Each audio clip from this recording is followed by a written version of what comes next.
Welcome back to WKYT News. Animal welfare advocates are calling for change. It comes after several Kentucky thoroughbreds were sold off to race in Puerto Rico. Some later ended up neglected, left for dead, or euthanized. We do want to warn you, some of the images in this story may be difficult to see. WKYT Investigates Kelsey Soto is talking with rescuers about their fight for oversight.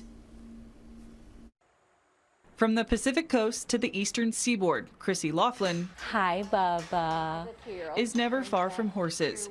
She grew up around the Del Mar racetrack in California, but when she moved to picturesque Puerto Rico, she realized the horse racing industry there operates differently on the island. It was really horrifying, and you know, my life of paradise quickly turned into like a life of animal advocacy in general, and I think that it's important to just be part of the change and part of the voice. So I'd always looked for ways that I could help animals in a meaningful way. What would you like people here to know about what's going on once these horses leave Kentucky farms?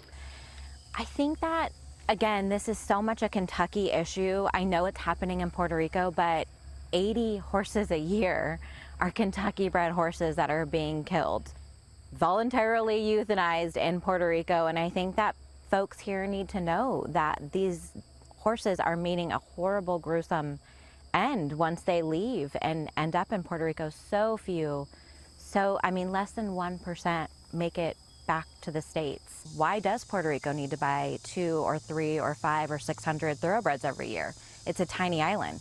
They need to buy them because they need to replace the inventory that they have used and discarded.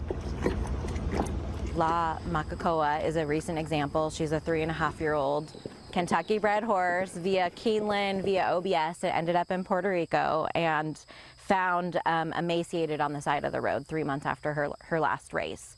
We worked with her for 5 days and our vet ended up having to euthanize her. She was so weak. Kelly Stobie runs the nonprofit Caribbean Thoroughbred Aftercare. Their website says they're the only group there solely focused on this type of work. And then they show you a picture of their horse and their horse is probably 300 pounds underweight. And it's like, well, I thought that was normal. And people think that it's normal because they're used to seeing horses so bony and skinny here.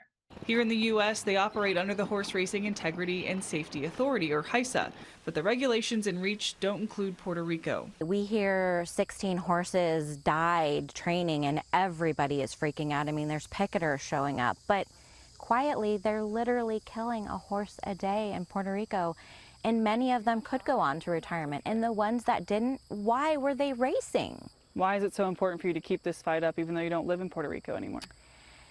Because every horse matters, and it doesn't really matter how well they raced or where they bred, but it matters how they end up. And I really believe that aftercare and the condition that a horse leaves the racetrack in is the exit interview for horse racing. It tells us every single thing we need to know about the industry, and I think the industry has such a huge opportunity to change that narrative. Kelly and Chrissy are begging others to step up and fight with them, hoping to slow down the pipeline to Puerto Rico.